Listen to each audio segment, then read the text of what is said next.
excusez-moi, mesdames, messieurs, de mon retard, même si je connais le discours de M. Fourgouche. Mais c'est toujours intéressant de l'écouter. Moi, ce que je veux vous dire en quelques mots, simplement, l'idée reçue, c'est que les politiques ne tiennent pas leurs engagements. Il y a d'autres députés. Ben, vous voyez qu'ici, on tient nos engagements. Même si ça a été un peu long, même si il a fallu du temps, pas pour construire, mais pour choisir l'emplacement.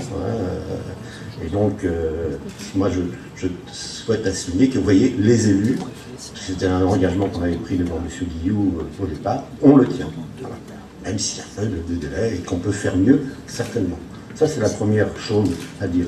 Après, effectivement, moi non plus, je n'oppose pas le public et le privé, parce que le privé a besoin du public. Et je crois qu'aujourd'hui, c'est l'endroit idéal pour le montrer. Et pas simplement parce qu'il y a des marchés. C'est vrai que sur ce service public régalien de l'État sur la sécurité, une grande entreprise privée comme l'ADS a besoin effectivement des marchés publics pour pouvoir se développer. Mais je dirais aussi, le privé a besoin du service public parce que s'il a des bons collaborateurs, parce qu'ils sont bons, ils sont performants, pas parce qu'ils ont des bonnes qualités de vie, ils ont un bon logement, ils ont des services publics, ils ont une bonne éducation, avec ou sans l'école du futur.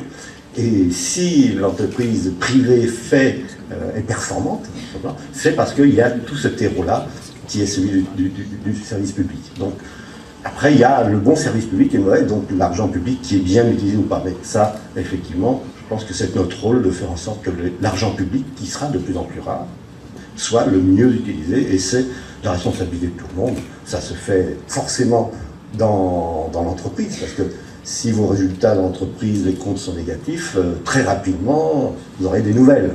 Nous, c'est tous les 6 ans, en général. On passe devant notre conseil d'administration tous les 6 ans. Mais c'est vrai qu'il doit y avoir, effectivement, une analyse sur la politique publique que l'on mène. Il faut l'évaluer.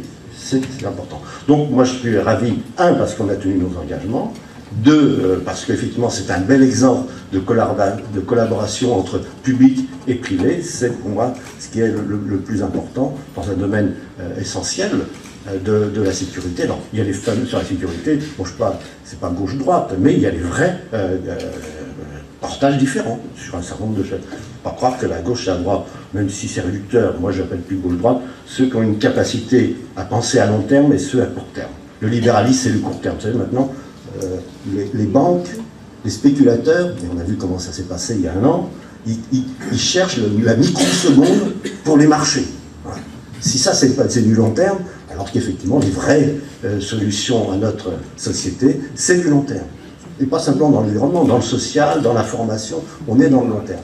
Et forcément, là, on est en train de faire le grand écart entre le long terme et le court terme.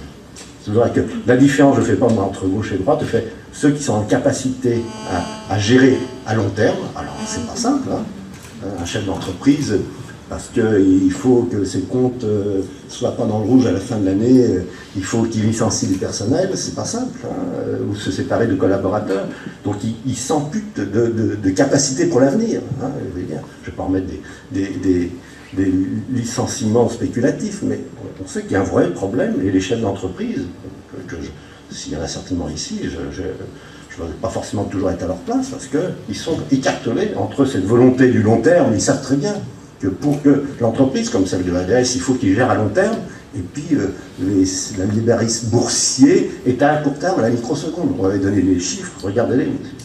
Hein, et je le dis, moi, pour qu'on se rapproche, M. Fourgouche, j'étais d'accord que sur les problèmes aussi évidents que l'évolution de la spéculation, des ressources financières mondiales, eh ben, si on retire son argent en place à moins de quelques jours, quelques mois, il n'y a pas de bénéfice. Voilà. Et ce qui serait logique, puisque quand vous êtes votre force de travail dans l'entreprise, si un de vos collaborateurs vous dit « je veux partir », vous demandez 2 mois, 1 mois, des délais. Même s'il veut faire grève, il doit donner un délai. S'il y a pour la force de travail un délai, je pense que pour le capital, il devrait aussi avoir un délai. Et je pense que là, on mettrait à mal complètement la spéculation. Parce que moi, je suis pour le capitaliste à condition qu'il soit bien régulé, qu'il soit investi dans son correct, mais pas le capitalisme où c'est l'ordinateur à la microseconde qui fait des milliards. Ça c'est pas vrai. Voilà, la différence alors, entre le long terme et le court terme, ceux qui dans le libéral sont dans le très court terme et le long terme. Excusez-moi d'en profiter pour faire un débat, mais c'est très fondamental, c'est très fondamental. Et si on travaille encore avec M. Rousse, on arrivera peut-être à converger sur cette façon-là, parce que c'est effectivement l'avenir de notre société qui est derrière. On a trop vécu entre l'effondrement du communisme qu'on a connu, le mur de Berlin, et l'effondrement quand même de la bulle spéculative financière de l'année dernière. On voit bien que l'équilibre, il doit se trouver entre les deux, et c'est ça qui est important. Ici en France en particulier, à trouver ce bon équilibre. Mais pour en venir excusez-moi d'avoir rebondi sur les propos de notre député maire, mais on a souvent ce type de débat, c'est vrai que c'est important qu'aujourd'hui, avec le député maire d'Elancourt, on montre que oui, les politiques peuvent tenir leurs engagements, contrairement à ce qui a été sans arrêt dit, voilà.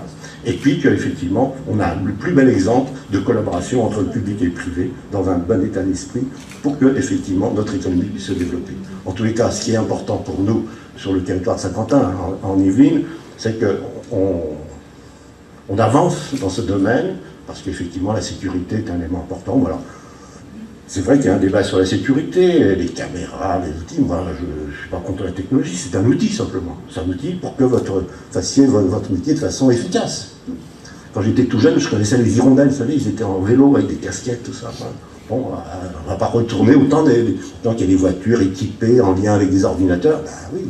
Mais après, c'est la démocratie qui est importante pour gérer ces outils. Mais au service. Donc la technologie n'est qu'un outil à votre service à vous, pour que, effectivement, vous puissiez être le plus efficace possible dans le temps qui vient. Voilà. Et je vais finir pour remercier quand même tous ceux qui ont participé à l'installation de cet équipement. Je vois Philippe Vallier, qui est notre spécialiste en particulier, et tous les services de la ville d'Elancourt et de Saint-Quentin-les-Vignes qui ont permis cette réalisation. Voilà. Merci à vous, et puis maintenant, bonne collaboration.